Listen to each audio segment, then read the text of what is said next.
America forges an ever tighter ring of air defense. With radar scanners probing the skies 24 hours a day, anti-aircraft men scramble to man the batteries of guided missiles that guard all important cities, in this case, Chicago. Nike, America's most powerful aircraft destroyer, is ready for action in a matter of minutes. Nike, whose true performance is a carefully guarded secret, tracks down its target at supersonic speeds, hurling its half-ton warhead squarely into any enemy bomber. Ready for their lethal mission. But Nike needs warning for its work, and 100 miles off the East Coast, far out on the defense perimeter, rises a radar tower from the ocean floor, known as Texas Towers, because of their similarity to ocean oil drilling rigs.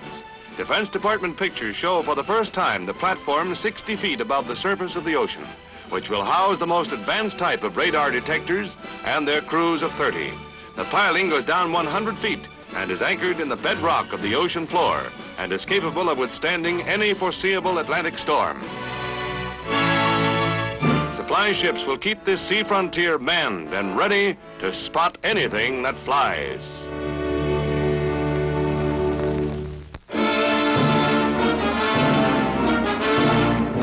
More violence in South Korea. Again, United States troops stand off allies to protect communists, the Czech and Polish members of the Neutral Nation Supervisory Commission. Although the United States agrees with the Korean charge that Red members of the Truce Commission are little more than spies, and that the Commission has ignored a military buildup north of the 38th parallel, American troops stand firm in support of the pledge of safety granted the Armistice Commission. As in earlier riots, tear gas drives off the mob with few casualties. But there's little hope that Korea and President Syngman Rhee will ease up on efforts to drive out the truce inspectors. Inflamed by Portugal's refusal to evacuate its 400-year-old colony of Goa, 5,000 unarmed Indians march on the enclave in a peaceful invasion attempt. Aroused by Pandit Nehru's announced intention of ousting the Portuguese, the demonstrators advance on the border in a living wall of humanity, shouting their defiance. In the first of a series of attempts, the Indians are chosen from volunteers in the passive resistance campaign, undertaken since the Portuguese embassy at New Delhi was ordered closed. Met by gunfire from border guards, they momentarily break ranks and retreat. Resorting to the tactics of passive resistance taught by the late Mahatma Gandhi, they again creep forward. At the frontier, guards watch every move of the would-be invaders, and sporadic gunfire into the crowd follows. When the attempt is over, 22 are dead, 120 wounded, in a struggle which intensifies daily in bitterness and bloodshed. High-flying helicopter school in Briançon, Europe's highest city.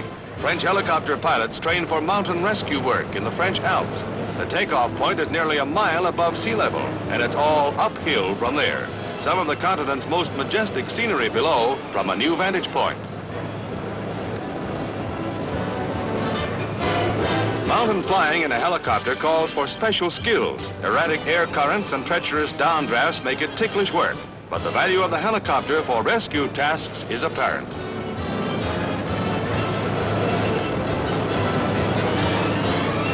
At the destination, and it is cold. A lot colder than down below. No wonder, this peak is 12,000 feet.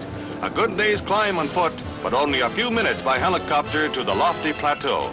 It only remains to plant a stake as evidence the flight was completed, and then back to school. Tomorrow, another day, another mountain.